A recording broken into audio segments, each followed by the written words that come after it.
another YouTube video. I'm Hawaiian Shirtman's brother, and today I will be talking about Leonardo da Vinci.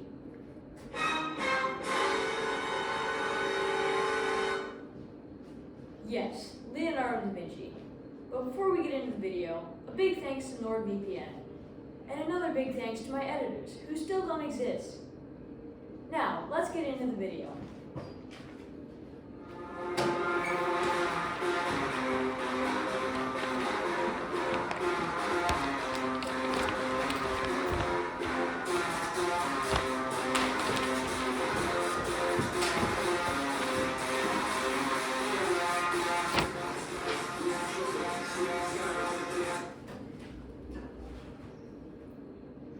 Leonardo da Vinci is one of the most famous artists of all time. And who else better to tell us about him than Leonardo himself? Please give your loudest applause for Leonardo da Vinci.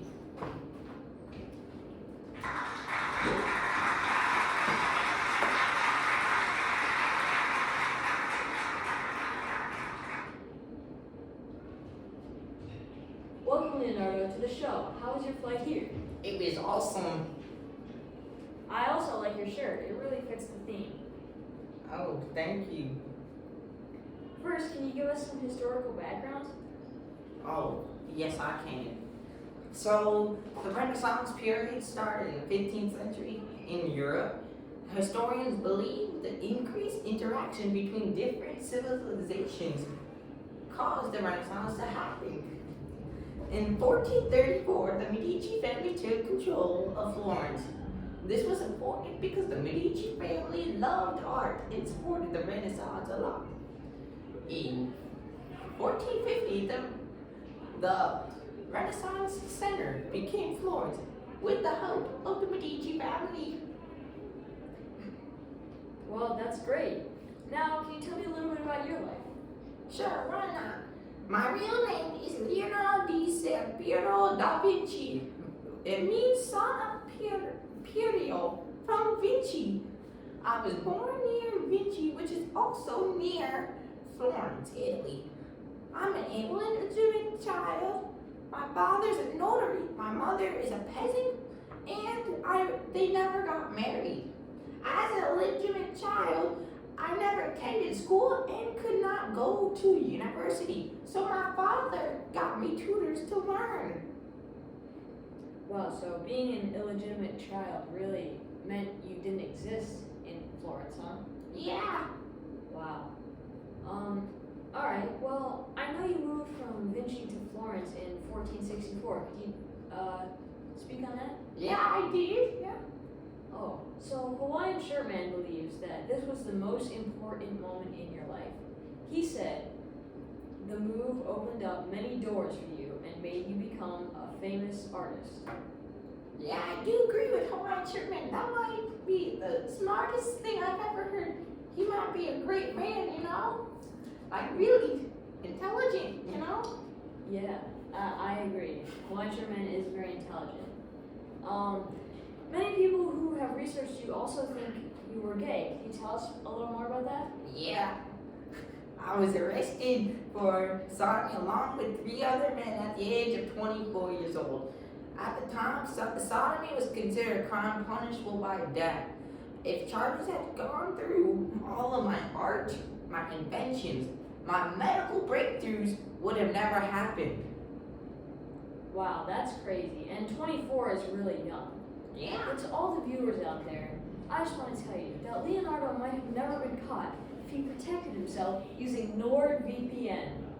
You might think that you're safe on your private internet, but little did you know, your internet service provider is secretly spying on you.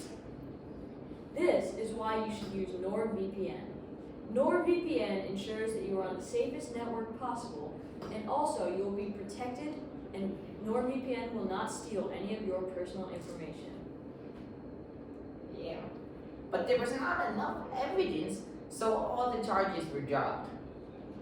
Well, that's good that they didn't kill you. Yeah, yes. Next, I moved to Milan in 1482 to serve in the Duke's court of Duke Ludovico.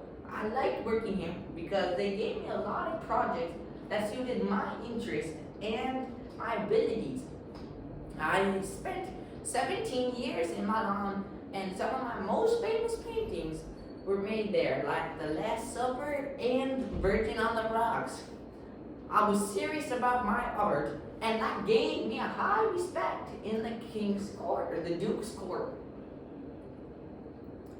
Oh wow, that's nice. That's crazy. I agree. Yeah. In 1500, I returned to Florence to pursue painting, and I started to study anatomy and engineering. But I would continue to travel between Milan and Florence because the people of Milan wanted me to return to Milan. So I kept traveling back and forth a lot. And it's believed in 1503, I had a library over 110 different books covering over different subjects like medieval and Renaissance medicine, medicine, religion, and mathematics. Also in 1503, I began to paint the Mona Lisa, which many call the most famous painting in the world, and my probably most famous painting. Wow, that's amazing. It is really sad that someone would decide to throw cake on it, isn't it? Yeah, it is really sad. Would you do such a thing?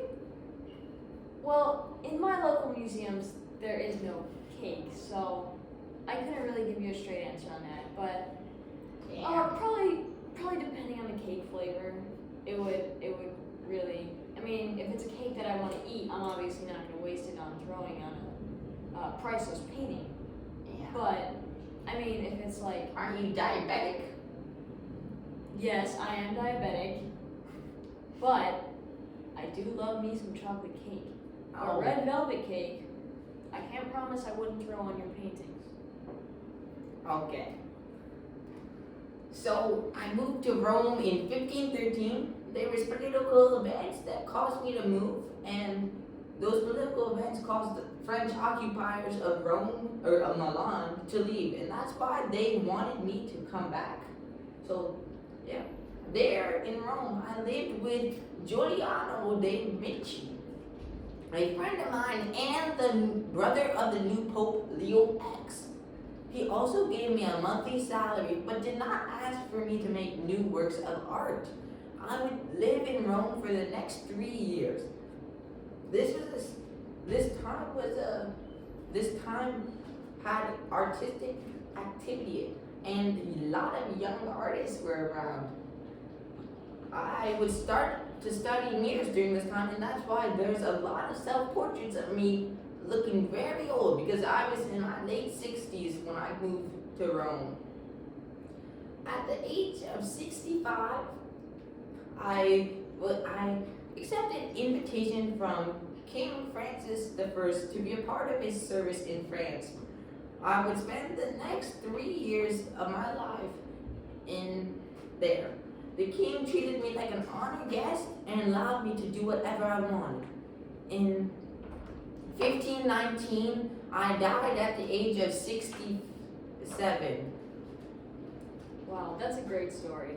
You left behind an amazing legacy of beautiful paintings, sculptures, amazing drawings of anatomy, and many interesting ideas in the fields of medicine and technology. Thank you for coming to the show today, and also thank you to NordVPN.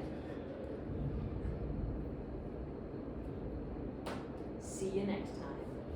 And remember to subscribe. I'm so sorry. It's okay.